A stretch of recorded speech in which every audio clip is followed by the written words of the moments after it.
Okay, so we finished the health questions. We got affirmations, and we told them, Miss Betty, good on every single one of them. Okay.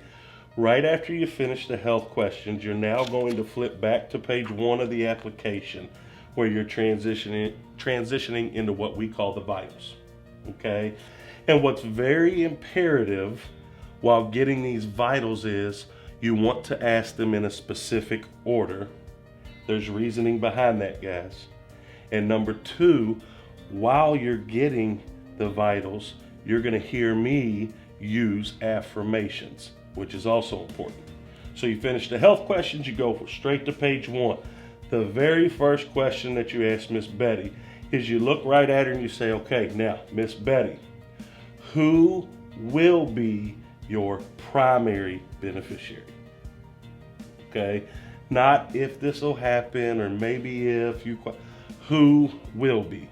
Okay, the only other phrase you might have there is if you already know who that beneficiary is, it can sound like, hey, Miss Betty, now I know Susie, your daughter, is going to be your primary beneficiary. Okay, then the next space that you go to is contingent. Now, Miss Betty, I know nobody likes to think about this, but if something was to happen to Susie, if she passed away before you, who do you want your contingent beneficiary to be?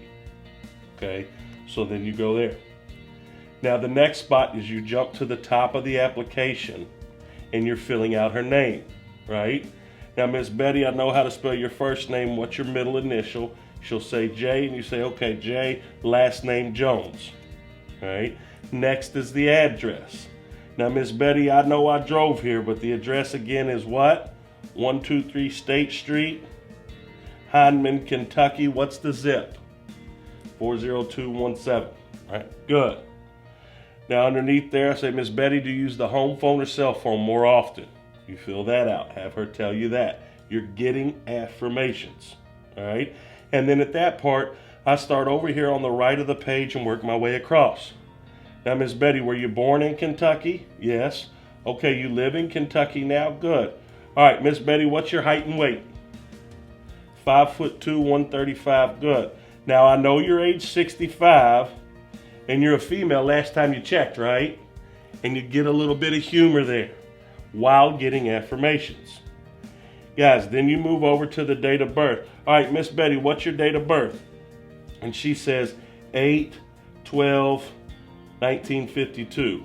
Okay, so here's what I do. She says 8/12/1952. Now you repeat. Okay, 52. All right, Miss Betty, what's your social? Guys, at that point, you don't look up, you don't ask, do you mind? You don't make a big deal out of it. You just say, what's your social? You keep your head down and you wait for her to tell you. All right, you don't make it a big deal. You fill out the social. Underneath that, U.S. citizen. You've already checked whether she smokes or not, uses nicotine. Okay, but get your affirmations while filling out the vitals.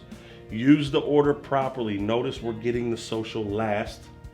And don't put headlights on it. Don't make it a big deal. What's your social? Thanks, guys.